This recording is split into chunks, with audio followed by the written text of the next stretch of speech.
Here we go.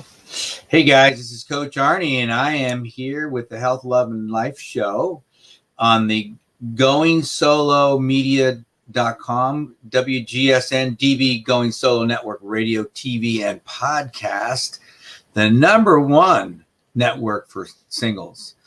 Hey guys, tonight we have a special guest, but before we get to her, let's talk about how we can connect with me on Facebook, Coach Arnie or Arnie Fonseca Jr. on Instagram at Coach Arnie F, on LinkedIn, Arnie Fonseca Jr., TikTok and Twitter, Real Coach Arnie.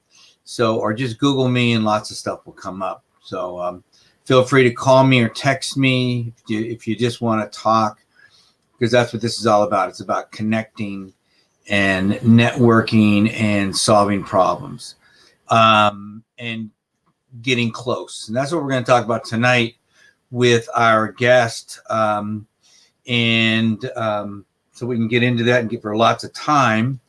I met her just doing some networking online months ago, and I was very intrigued by what she was doing with mental health, since that's a field of interest for me, having done brain rehabilitation for almost 30 years. I'm always intrigued by individuals in the mental health field, especially today, because it's evolving so fast and we're so far behind. So I'm not exactly sure what all Michelle's going to talk about tonight, and I'll introduce her in a second. But I just know from my perspective, being in the medical field with the brain, how far behind we are. And hopefully with more people like Michelle, that we will at least get more awareness, which will hopefully push this thing along, because the problem is not getting smaller by any stretch of the imagination. It's getting huge. So, and actually I just posted an article earlier today about how anxiety is affecting preschoolers. I mean, it's always been there, but now we're actually getting a whole slew of students being diagnosed, treated. I mean, it makes me sad. It makes me sad. So hopefully Michelle DiMuria is going to help us solve some of these issues with her Be Daring Foundation. And she's a dynamic person. I still don't know how she does half the things she does, but she's going to tell us. So without further ado, Michelle, how are you? Good. How are you? I am well. And so tonight, Michelle, we want to talk about you. We want to talk about the Be Daring Foundation. We want to talk about a little bit about your backstory, and you don't have to go into it now, but you can weave it into however you want to. I've got a few questions I want to ask you, and then just run with it. Let's just have a conversation about mental health and mental illness and however else you want to describe it. I mean, it's all over the place. I mean, I know there's different forms of anxiety, which PTSD is one of them. And my definition, Michelle, that I use when I do my talks is that depression is something that we are dealing with from the past. Anxiety is what we foresee in the future, and we can't control it, so it makes us anxious and we worry about it. So what I try to help people do is just stay right where you're at and kind of make things a little better. But that's how I look at it. I try to simplify things. But, you know, I was sharing with somebody today, Michelle, and then I'll shut up. But I'm one, and he's got anxiety, very, very high anxiety, but he's doing so well. I've got 2 clients now with anxiety that are just off the charts, doing great. But we really focus on staying in the moment, breaking things down to little pieces. But I told him, I said, you know, most like recovery places want somebody that comes in and speaks to them has gone through it. Okay. And the reason is because most people identify that. Well, I have a good friend who runs a very large recovery center here, and he brings me in about every 90 days to talk to the guys, only because he knows me, because I coached him 40 years ago. And because he's heard me talk to the guys, and I'm able to connect with them at their level and see the world from their point of view, not to agree with it, because I give it to them. I give it to them pretty straight. But with empathy and with, a firm hand as well, because they want out. They don't want to stay down there. They want out, but it's a struggle. And that it's a struggle to get out of there. So why don't you start off, Michelle, and just tell us a little bit about the Be Daring Foundation, what you're all about, what you're doing, what your mission is, your vision, and where you're going. So the Be Daring Foundation helps college students, first responders, and athletes, but we focus on the civilian component of mental health. There's so many incredible organizations out there that focus on treatment. We focus on how to survive living with a mental illness, like wellness, self-care, how to balance life and school and relationships. So everything we create is civilian-based, all written by civilians that have dealt with anxiety, depression, PTSD, various forms of trauma. Because the more research I do, the more I see that that's a big issue right now, is that students are struggling with the human component of mental health. Define civilian. Are you saying, when you say civilian, are you saying that versus a medical professional? Correct. Somebody that's not a licensed therapist or counselor, but someone that's actually experienced that particular trauma, sharing ways that help them get through their trauma. Because I'm learning more and more that's a component that's missing. When you look at mental health, there's two roads to it. There's the professional side with the therapists, the counselors, the medication, and the treatments. Right. And then there's the civilian component that we're focusing on when it comes to mental health. Yeah, I like that. That's one of the pushbacks that I've always gotten in the last really 10 years as I stepped into the mental health side of this thing. And I've even literally sat down with psychologists who say, Arnie, why don't you just go back to school and get your degree in psychology and da-da-da-da. I go, why? Right. Because if I'm helping people now, and what it is, it's being threatened. And they want you to be able to control you by their rules, and which slows the process down. Because if you find somebody that can help you that has PTSD, right? Right. And they have strategies that work for Michelle, what's wrong with that? Nothing. And when you look at it, I became a mental health advocate in 2016. And since my journey began, I've talked to over 6,000 people between my own events and events that I've attended. Wow. And one of the things that I focus on is civilian components. I look at what they're wearing. If they're wearing a comic book shirt, we'll talk about Marvel versus DC to kind of open up the lines of communication. If they have their earbuds in, we talk about music they're listening to. If they're wearing their uniform, we talk about sports. One of the Cardinals going to go to the Super Bowl, and who we're going to pick in the draft. And that's how we get those lines of communications open. I don't focus specifically on the trauma. I focus on the human being side, and that's when they start to open up. I went to an event the other day, and I shared my story with what happened to me, and literally 5 minutes after, I had 5 people come up and self-disclose their own stories to me, just because of the way I shared my own story, and that I wasn't like in your face type thing. I was a human being sharing my story and sharing my struggles. Yeah, because vulnerability is power, right? Yes. It is. And once they see that you're vulnerable, it's kind of like a drop the mic moment, right? Right. There's nothing else they can say, is there? Nope. The only thing left is, well, I got the same thing. So might as well show my cards too, right? Right. It's almost like you're playing a hand of poker. Who's going to have the straight flush and who's going to have the royal flush? Yeah, but because we're all trying to hide our cards. Right. Because we're all, and I find this, and maybe you can give me some perspective here as well. I find that people today are so worried about what other people think that they hide everything because of the fear of judgment from their peers, especially, causes the anxiety and the worry that someone's going to find out about them.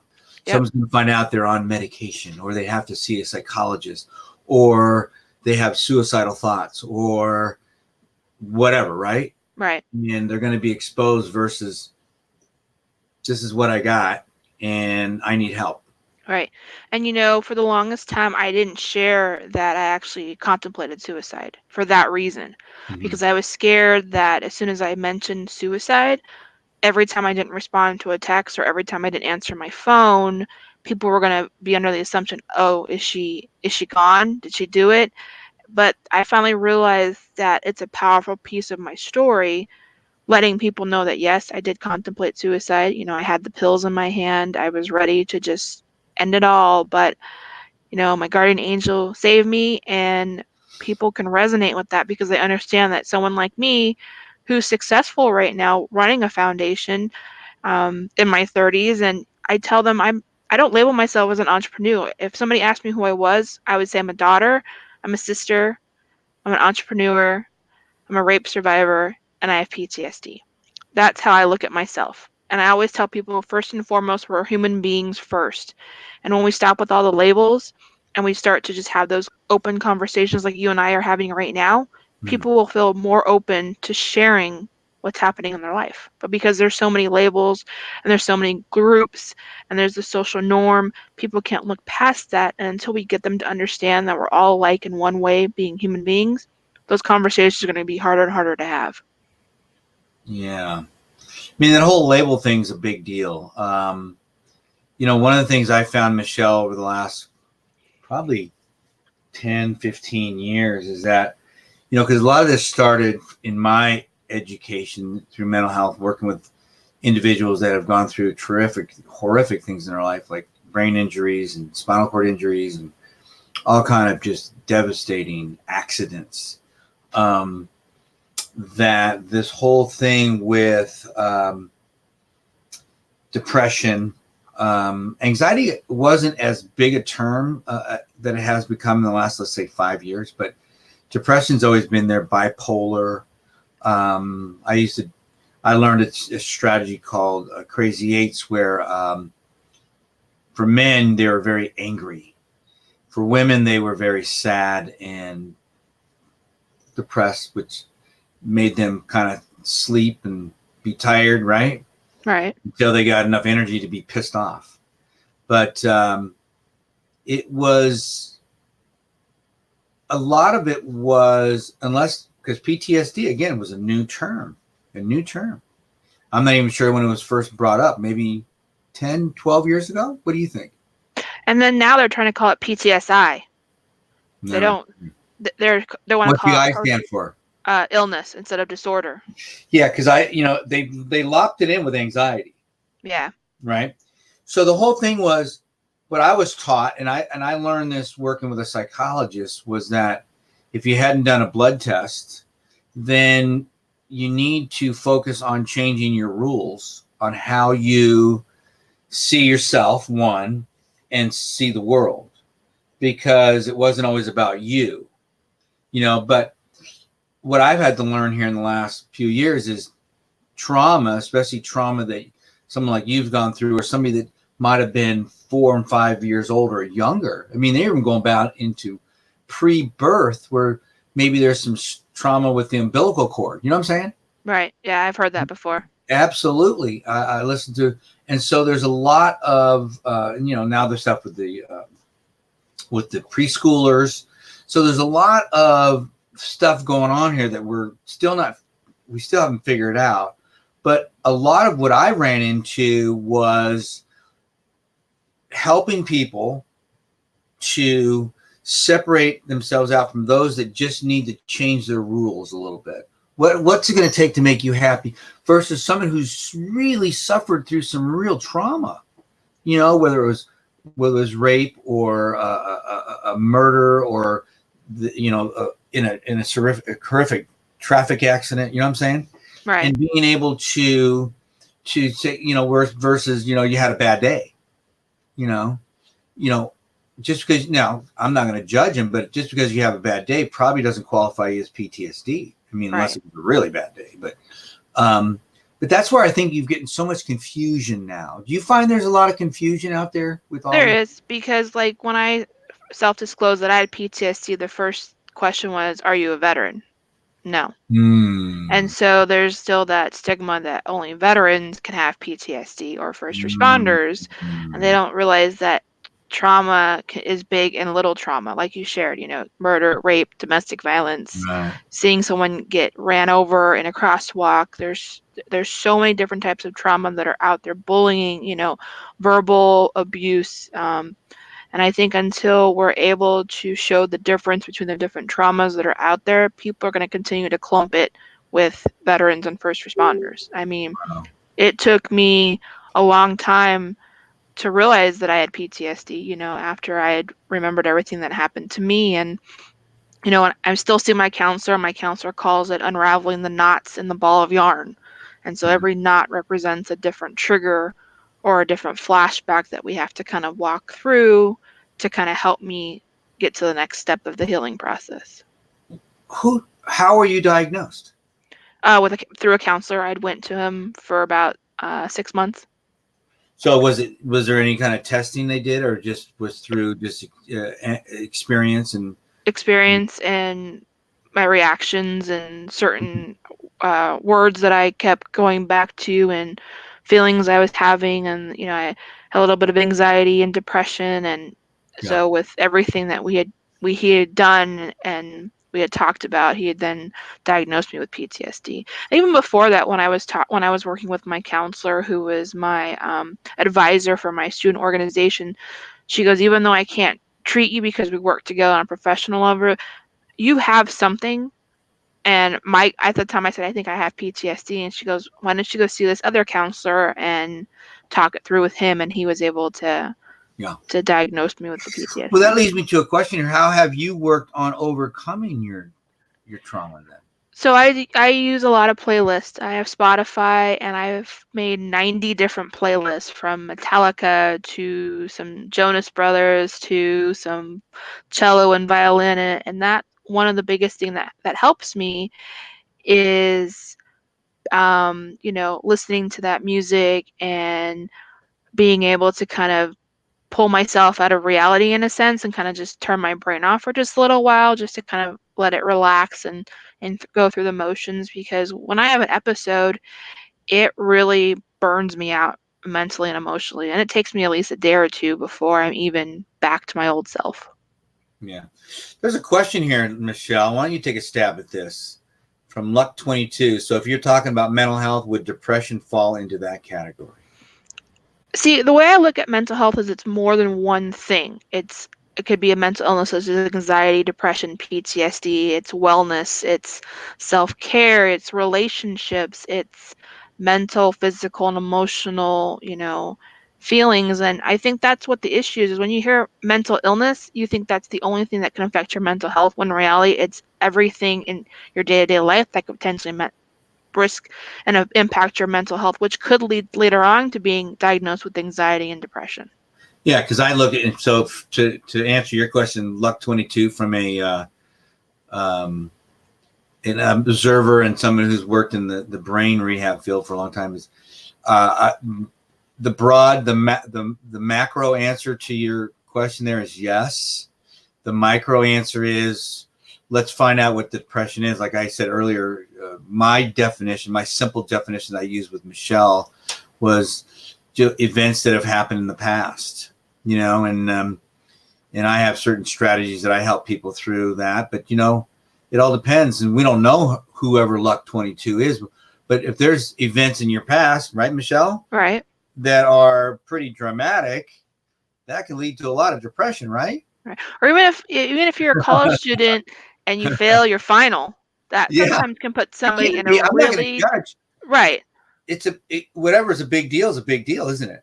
Right. You just have to. I try to help people to figure out. Well, let's find that definition. Then let's define it, and then let's use different levels, okay, to define it. Because then at some point, like, I'll be honest with you, Michelle. I have a client, and then we're going to take a quick break here. But I have a client that's really in a tough situation right now, to the point of he can't afford me anyways.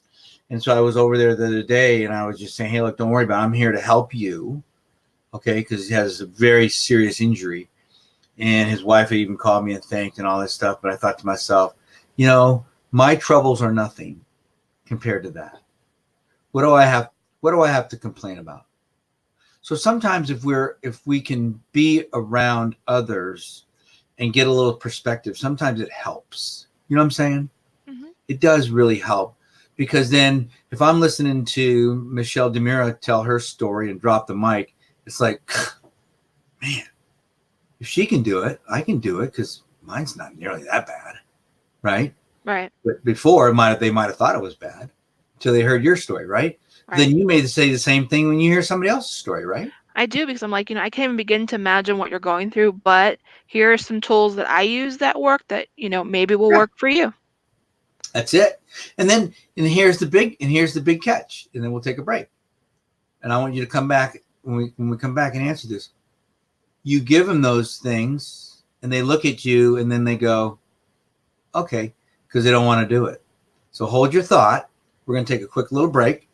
And we are on the goingsolomedia.com, and we're the WGSN-DB Going Solo Network, radio, TV, and podcast, the #1 internet singles talk network. And we're talking tonight with Michelle DiMuria of the Be Daring Foundation. And we're talking mental health and all kinds of things. So hang on, guys.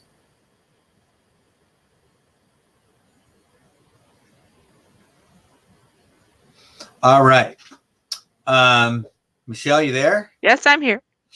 So, because that's always been one that's interesting, because as somebody who has not suffered, there are times I think I thought I should have, but I didn't. I know I haven't. But I've lived with it. I've been around it. I've been through it with clients for years and years and years and years and years. Some people, and this is just an observation, some people just aren't interested in dealing with it. They're not.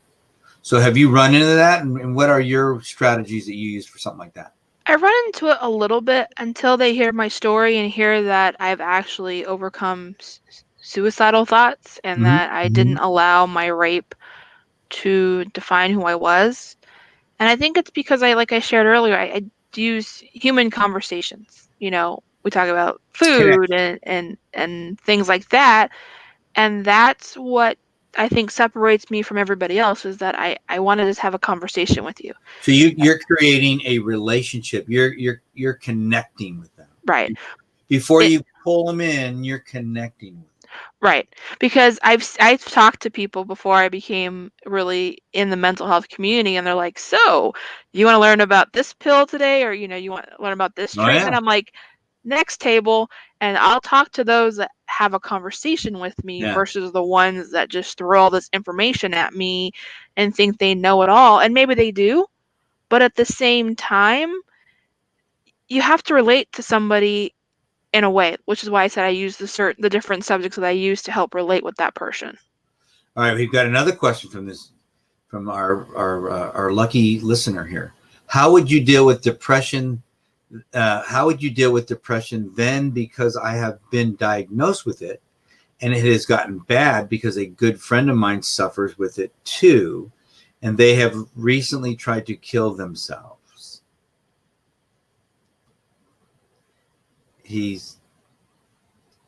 Did you get that? Mm-hmm. Okay. What do you think?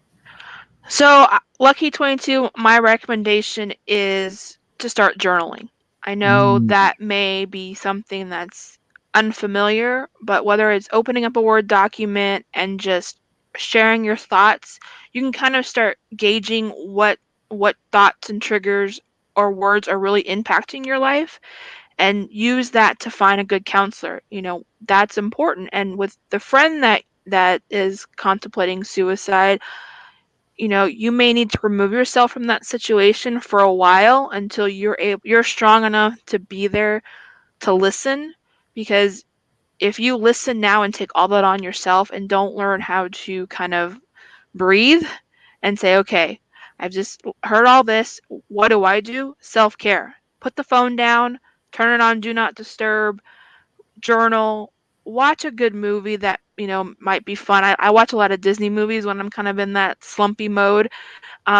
and really, really focus on yourself and know that if you can't be there for your friend, it's okay. Because first and foremost, you have to take care of yourself.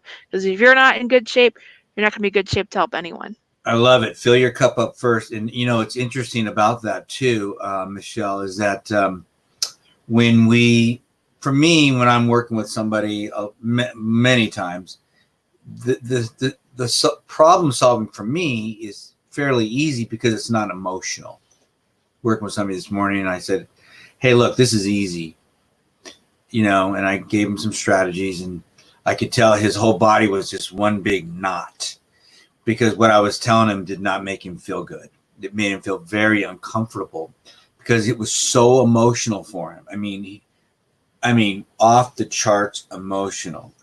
And so when we feel like that for a friend, right? Mm-hmm. Family member, good friend, and we're trying to jump into that and help them solve their problem while you're trying to solve your own problem, your cup's not full. And as soon as that energy gets drained out of your cup, you're toast. Mm-hmm. You're no good to anybody, are you? No. And that's happened to me where I've had to say to people, you know what, I just need a day to myself today. You know, yesterday was really, really tough and I just need some time. And those that know me or that in my support group and support system understand, and those that haven't kind of experienced it are like, what, you don't have time for me? It's not that I don't have time for you. I need to take care of myself right now. You know, I share, you know, when I share my story and I talk about what happened to me, it takes a lot out of me emotionally. And so I need some time to regroup because like I said, if I am not my best self, then I can't help others. Wow. Hey, let's take a little left turn here real quick. What's next for the Be Daring Foundation? So next Saturday, February 8th, 2020 is our Project Phoenix 5K walk run in collaboration with the Phoenix Suns. So we are having it in downtown Phoenix at Talking Stick Resort Arena. Registration starts at 8 a.m. We're going to have a DJ. We're going to have a food truck. We're going to have free coffee. We're going to have a smoothie bike. 25 vendors will be out there with us. And my goal is approximately you'll walk or run 3,500 steps. Imagine walking 3,500 steps alone when you self-disclose that you have a mental illness. I've been there, and it's not fun. So my goal is for us to come together as a community and walk those steps together to let others know that they're not alone and that we're here. And whether it's just us listening or grabbing a cup of coffee to listen or whatever the case is, know that you have this huge community that's surrounding you that's going to help you however we can. Wow. Good stuff. And there's Luck 22 that says, thanks for the advice. I'm a younger person, so it's kind of hard to get through it. So thanks. Well, Michelle, I'm dealing with young people right now. What's your advice? Don't always believe everything you see on social media. If you need help, reach out to someone that you feel trustworthy enough to share, and only share what you feel comfortable sharing. You know, that's one thing I always tell people. Share what you feel comfortable sharing. And if it means just a tiny bit of your story, that's okay. And maybe the next time you'll be a little stronger to share a little more. It's your pace. It's your story. You share as much as little as you want when you want. And no one can take that away from you. Yeah, it's just, it really makes me sad right now. Some of the stuff that I'm running into in the schools. And I think it's a root cause of a lot of the other issues that are happening in our communities as far as behavior. And that's one of the things I was trying to get across to this gentleman this morning about his daughter. It's like, I go, are you sure there's something else not going on here?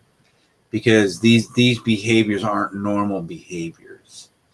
And it was causing such a stress in him. And even though he wouldn't say it, but it's an anxiety because he can't control the future. He's trying to, he wants to, and he can't. And when you're a strong person and you can't control your future, it really knocks you to your knees. You know what I'm saying? Mm-hmm. And I could see it in his eyes. I mean, his whole body just was, but I see that. And then these young kids, it's just younger and younger and younger. and they just don't have the coping skills, do they? No, well, smartphones were a great invention, but until kids can understand they need a break from them, because our brains don't shut off. I usually turn my phone off about 9:30 because I've left it on before, and then my brain won't go to sleep because the alerts are popping up. I keep hearing that, and I'm not going to buy into it at 100% yet. Here's why. Because when I was a kid, the girls were on the party line for hours and hours and hours and hours on the phone, right?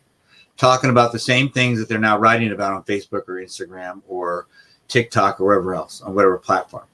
You know what I'm saying? Right. Or they hung out after school and they talk. So basically what we've done now, everybody's exposed because now it's on digital, it's on Instagram, it's on Facebook. So we're all exposed. But it was still out there before. But now, like I said, it wasn't like people weren't talking or bullying and whatever else we're doing right now. I think that this apparatus here has just exposed everybody for what it is. Well, what I mean by that is, let's say your alerts go off and it says, like on last Sunday, we heard that Kobe Bryant and 8 others tragically. Can you imagine that alert coming up at 1:00 in the morning, and then your brain is constantly, oh my gosh, I realize who knows how much time I have left. And the adrenaline's going, and your mind is all over the place. But back in the day when I was 100%. Younger, it wasn't like that. We didn't have the devices to be like, okay, what's Kim Kardashian wearing today, and what's this person doing, and who's this person, and that's what I mean by a brain not shutting off, because we hear. Because what I do, Michelle, every night, I do not, this thing does not come into where I sleep, and I get it, but I just choose not to do that. And I tell even my clients, because I do what's called, emotional coaching, which means if somebody's really struggling, I say, call me, because to me, emotions are like the waves in the ocean. Right. They come in, or the tide, they come in and out, right? Right. Here they come. But I go, so anytime you want, but I go, if it's 2:00 in the morning, there's a good chance I'm not going to get to it until I get to my phone sometime in the morning. But it's that idea because you're exactly right. I love the way you said that, in that this all started, Michelle. I mean, you were born, but back in the early 90s when we had the 24-hour news is going on with the CNN. I remember that. I remember the Gulf War, and I sat up all night long for days watching this stuff. Like I was like glued to the TV because it was 24/7. Yep. And I'm thinking, and this is what people do now on all these stupid news shows and this silly stuff. And so they get to obsess about the current events of the day, or a tragedy like Kobe Bryant, or whatever else, right? Right. And you're exactly right. So I think probably one of the greatest gifts that you're sharing with people is, turn it off. Turn on a Disney movie, right? Right. The Lion King or Aladdin. Yeah. There's Disney Plus now. I mean, Disney Plus has everything you can imagine on there, from That's So Rated. And that's the best thing is, I mean, Sundays during football season when the Cardinals are playing, my phone is nowhere near me unless my mom's bringing pizza over. Then I have it. Other than that, once the food comes or once my mom and dad are here and our guest, phone goes away until the Cardinals game is over, and that's my disconnect. Is just, I don't need it. I love it because we're not doing that, and I think and that is a big problem. To me, it's about, maybe you can add this to your curriculum, teaching these young folks strategies on how to use this in a positive way instead of allowing it to control us. No, I agree. And I think that's something we need to work on for the future, because the phones are only going to get better and better. They're going to have 15 cameras watching like 20, 30. You're going to have like so many cameras on your phone. It's G5. G5 is going to be sick because you're going to have, it's going to be that fast. Yep. You're going to get instantaneous updates and news and things and fast. And our brains are going to be going crazy with this stuff. And the one thing I always tell someone is, if you're suffering and you're having a really bad day, don't post anything, because I guarantee you, Oh, you're not going to be able to take it back, and you're going to say something that's going to set alarms off, and you're going to have people coming at you 100 miles an hour saying, what's going on? How can we help? And it's better to just text one person and say, hey, you know what? I need to talk. Can you come over? yep, And because unfortunately, we've all experienced, there's the kids that need the attention, so they post yep, something, yep. and the wolf that tells so many stories, you're not going to know what's true and what's real. And when you really need that person I and you love it. really need help, no one's going to believe you. I love it. And, and people, and this is why I choose on my own to rarely put, if I can't remember last time, anything to do with family or this going on with my kids or things like that, because the last thing I want to do is, I might be excited about somebody, I post something about them and it doesn't work out. Now Right. I've exposed them to feeling the because not everybody's going to look at people the way I do. Like, I don't really care what people think, but to me that's rare, especially with the younger folks, and they do care. And so when you post things about what they're doing and maybe a failing or expose them that, hey, I hope you do great and good luck, and they're going, well, I wish you wouldn't have said that, because now everybody knows that I tried this thing and I Right. just made a fool of myself. Right. Let them post it if they want to share it with the world. Absolutely. Look And at that's you. when you support them. You're either a fullback or a cheerleader for somebody. Yep. You're either clearing the way for them or you're cheering them on. Right. But when you expose them without their permission, ouch, right? Uh-huh. Yeah, I see that all the parents do this all the time. It drives me bonkers, and all of a sudden the kid's dealing with, explaining a loss or a bad event or something that didn't turn out, that started good, didn't end well, right? I saw a post this week because of everything that happened with Kobe Bryant, and it was a photo of a dad yelling at his son because he didn't do well at his football game, and it said, instead of yelling at your son, tell him that you love him, and that you're happy to be there with him. Yeah, exactly. Because when I taught a course, geez, a long time ago, and one of the first things one of the segments of the course was, this whole idea of parenting and kids and stuff, and I said, I would tell these adults, it was an adult class, what makes you think that your kid is going to become a professional sports star when you could barely make the high school team? That's not the way it works. Yep. And you put all this pressure on them, and this was before social media. So can you imagine what's going on today with these parents that never could do it? And they put that kind of pressure on their kids, and just because you buy somebody, endless classes and coaching and everything else, doesn't mean they're going to make it into the NFL. And it's all that, and you expose them to all that judgment, from their friends. Well, you're doing all that, and I'm staying at home playing Fortnite, right? Right. Well, you have to go to practice every night. Yep. And one thing that I teach through the foundation is my workshop called Through the Eyes of a Survivor. And I taught it the other day, and it was really awesome because everybody was taking notes. And it was just me just sharing my own personal words of wisdom, as I like to call it, of tools and tips that work for me. And I explained my personal space and what works for me and what doesn't when I'm around people. And we did a few exercises. I had an assistant that helped me with it, showing what it's like when I'm surprised by someone coming up behind me, how it triggers my PTSD. And then my other friend came in and kind of calmed me down a little, and I showed that to show people how they can help others in their lives if they come across someone having a really bad day. I mentioned, don't make promises you can't keep. If you say, hey, I'm going to be there for you, and then you call them and say, I really need to talk to you. Oh, well, I can't right now. I'm watching X, Y, and Z. People that have a mental illness, from what I've seen in my own personal situation, it's hard for us to trust people. And if we trust you enough to be in our circle, don't break that trust by saying you're going to be there when you really don't want to be there. It's really funny. I mean, I was listening to a show this morning with a doctor, Pete, psychologist, and they've developed I don't have the name of it, but I wrote a couple of notes here because I was driving. But it was about, treating folks with PTSD and serious mental illness. And but one of the things that this device does, it utilizes the effectiveness of touch and how the feeling of touch that you trust, the hug, the arm, the hand on the shoulders, it delivers a pretty magical feeling in somebody's body.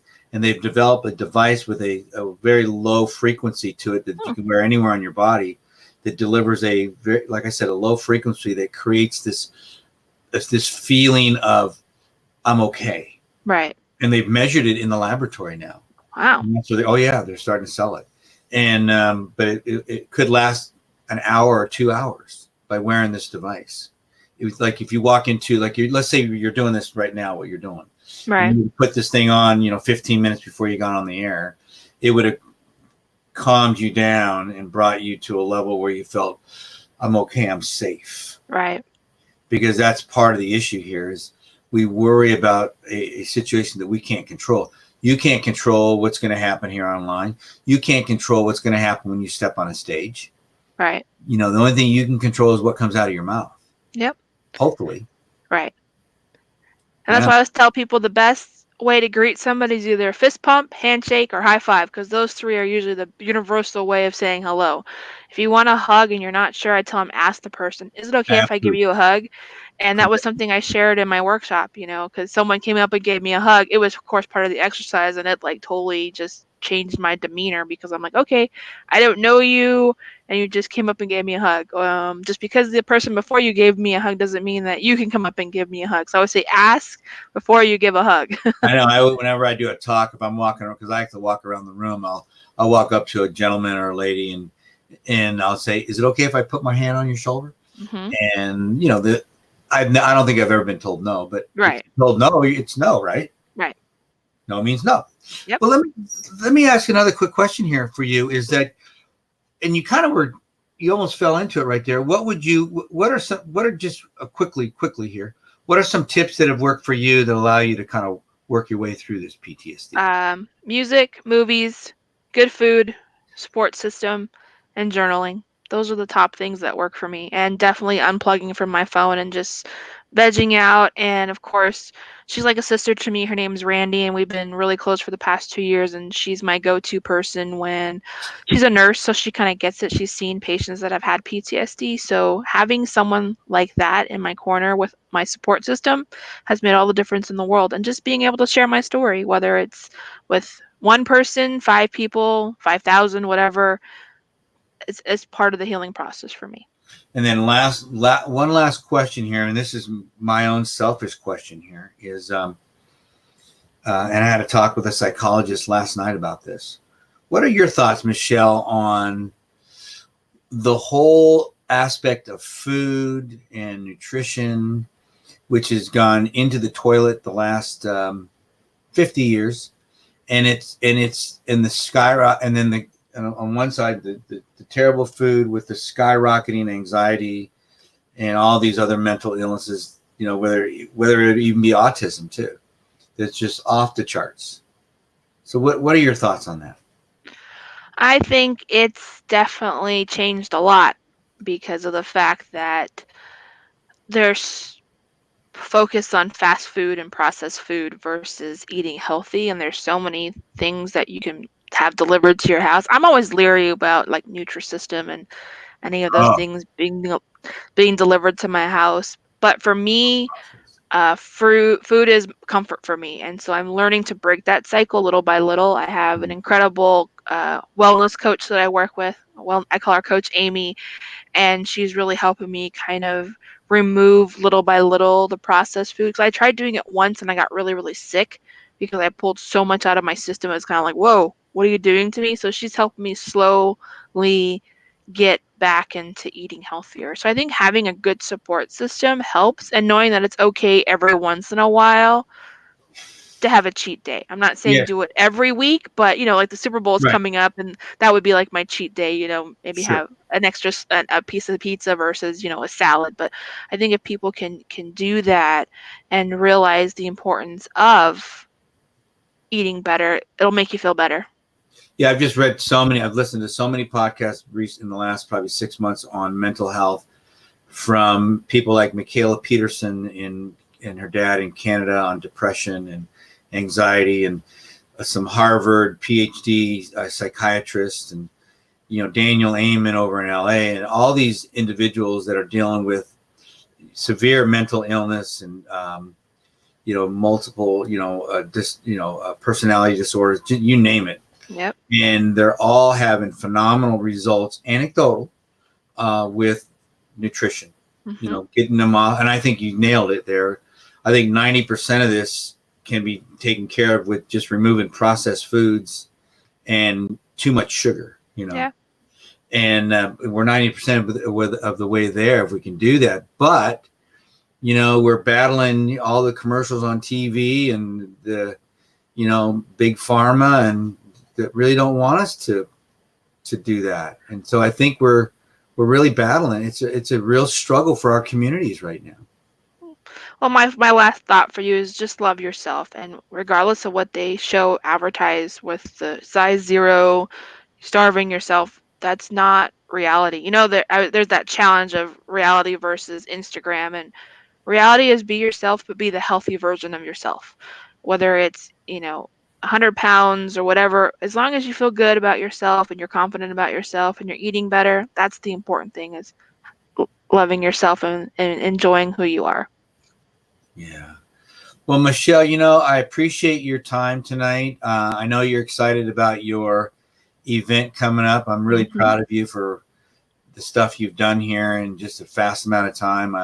It was a pleasure. I got to speak at Michelle's event last summer, and I mean, she's just really passionate about her vision of helping individuals overcome and come up with strategies for mental illness, and she's shown that being vulnerable is a powerful weapon. And she's just an amazing lady. So again, thank you, Michelle. Thank you for having me on tonight, and you're awesome. We'll see you next Saturday, and we're already working on the 4th annual Pave the Way Mental Health Summit. So as soon as I get the date, yeah, there you go. Like, Arnie, it's your time to speak. I love it. Well, you're awesome. I'm proud of you, and just keep it up, and take your own advice and make sure you're taking care of that motor so you get plenty of rest. Okay. I will. All right. Well, thank you, Michelle. Thank you for being here, kiddo. Absolutely. All right. Bye-bye.